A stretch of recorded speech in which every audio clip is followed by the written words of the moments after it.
Hey guys, welcome to the channel. Today I'm going to talk about the 4 different boom poles that I use, what I like about them, what I don't, and why these might be good options for you if you're looking for a budget or mid-price boom pole.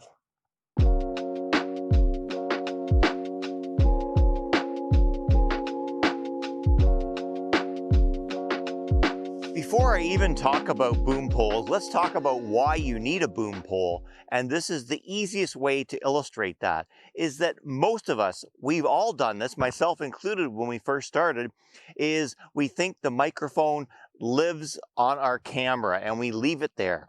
But here's the problem. When you start doing your video work and interviews and things like that, you have this big gap that exists between the microphone and your subject. Now, I'm just in the frame here right now to show you this, but the bigger this gap grows, the more your voice, by the time it reaches there, the microphone, is competing with all the wind and the other noises that are happening between your voice and the microphone.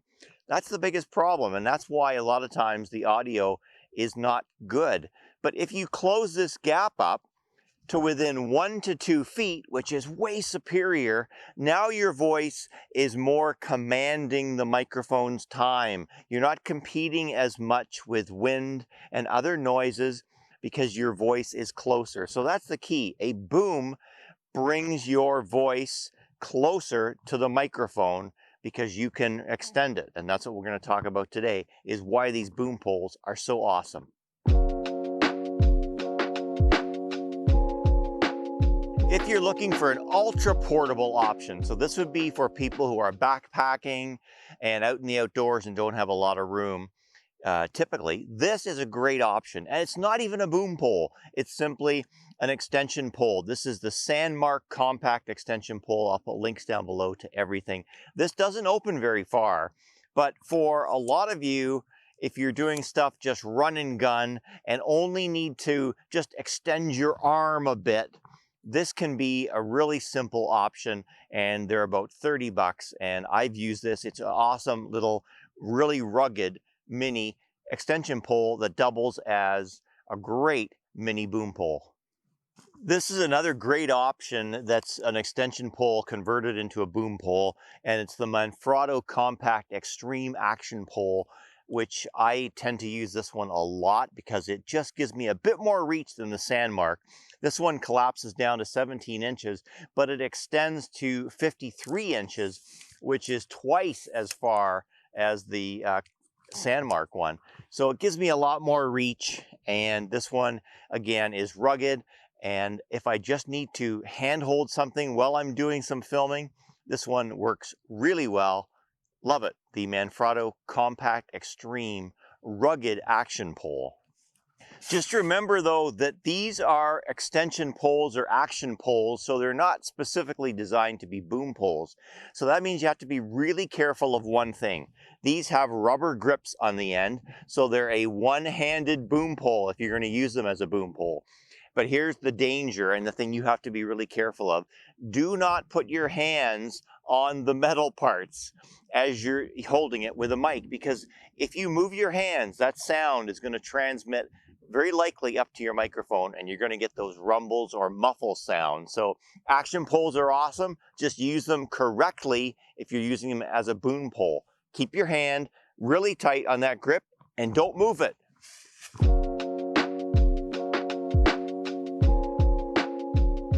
Let's get into my bigger boom poles, the real boom poles. This is the Rode boom pole. It cost me about 70 bucks, and I like it. I actually use this one a lot.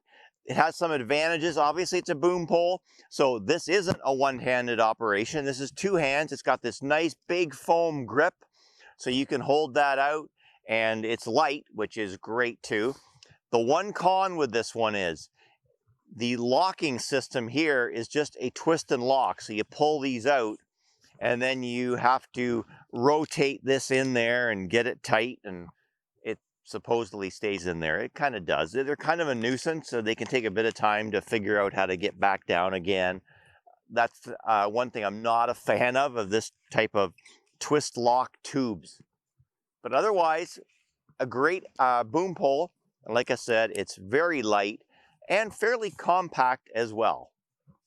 The last one on my list is this NEEWER microphone boom pole. It actually is cheaper than the Rode, only cost me $60 Canadian. And this thing is a beast of a boom pole. I mean, it's so well made. Some of the things I really like about it. The Rode had the one foam handle. This one actually has two spaced apart, which is actually, when you think about it, it makes a lot of sense because your arms are at shoulder width apart, which makes it more comfortable, and you can hold it for a longer period of time because the way your shoulders and arms are spaced out. So really smart design there by NEEWER. I really like how they included a couple of cable straps right here that you can just undo and attach the cable to, and more on that cable in a minute. This one also has these different kind of twist lock collars, which is actually, I think, a much better design. First of all, they're quicker to do, and they just lock really well, unlike the Rode where it's that fiddling with the tubes, rotating them and then cinching them together. It just doesn't make a lot of sense for me. So this is just a little heavier. It stretches quite a bit farther than the Rode, and I would say it's a lot more rugged. Now, this one doesn't close down as tight as the Rode, but I think if you want something that's very durable, this NEEWER one is probably a great choice for you. It might be a little long for some of you if you're backpacking or out in the woods, but I think as far as, like I said, longevity, I think this is a great buy. I think it's worth a lot more money than the $50 that they charge for it. Just a great boom pole.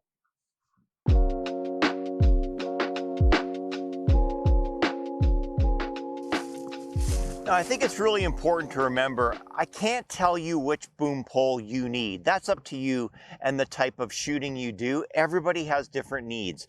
I will tell you that my extension poles are great when I have to put them in my backpack and I'm hiking in for some assignments and I can't be carrying all these big boom poles. So these work out great for that. If I'm doing something that's more stationary and not going as far, I will use my Rode, or I'll use the NEEWER one. So it just depends on the situation you're in and what works best for you. Look, we gotta carry a lot of gear when we're going on assignment. And, you know, when we got tripods and we don't always have room for long other poles like this. So just think about your situation, what works. As long as you can get 1 to 2 feet from your subjects that are speaking, that's the key. So what do you need to do that? And what's your situation? All right, let's talk about 2 of the most common mistakes that I see. And I've made them. I just made it again recently, and I'm just kicking myself thinking, what was I doing? But these are ones that I did early on in my career, and it's just worth remembering. This cord right here is your enemy when you're using a boom. And if you just let it hang like this, especially if it's a windy day, this is going to be hitting here and it's going to bring those muffled sounds into your microphone. So remember, it's so critical. Take this and wrap it and wrap it and wrap it around your pole. Use some Velcro straps and just make sure it's tight on that pole so that cord is not flapping around, because it will ruin your audio. Here's another mistake that I made early in my career. I always thought you had to have a little ball head here so you could point the microphone towards your subject. And and you know why that was a really bad idea? Well, there's a couple of reasons. But number one, because I was using this ball joint, I didn't have it tight enough. It was another contact point that I didn't need, and it was loose. And so it was rumbling and the audio was ruined because I had this stupid joint on here that wasn't tight enough and I didn't need it. You don't need these extra accessories because you don't actually want to be pointing the microphone like this in like 99% of the cases. Remember that you actually want the microphone like this, above your subject or close to your subject. You might want to tilt it a little bit like this, but you actually want this pointing towards the ground and your subject is over here. You don't actually want it pointing this way generally. If you do, then you're going to pick up all this other sound happening at your subject and beyond your subject for a bit. Remember the pattern of a microphone, the pickup of it. So if you're pointing it down this way, you're picking up the voice, and you've only got the ground down below. So if there's a snake or a mouse rustling around is the correct word, you might pick that up. But you actually want the microphone like this, not like that.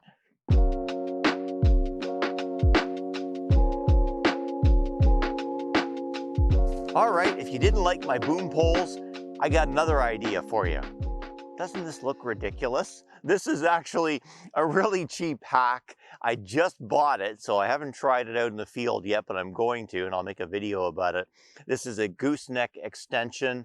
It cost me 16 bucks, and it does get me out there about 2 extra feet. I thought this might be a solution for run and gun.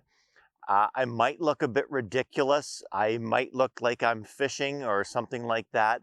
But, you know, run and gun, looking for hacks. I'm a solo videographer, so this might be a solution in some situations where I don't mind looking ridiculous. Anyways, future video coming up. Hey guys, I would love to know what you use for a boom pole when you're in the field. And if you like this video, please smash that like button, because we all know that's how our videos get out there. When people like them, YouTube sends them out to more people. Stay well, take care, stay safe, and we'll see you in the next video. Keep being wildly creative.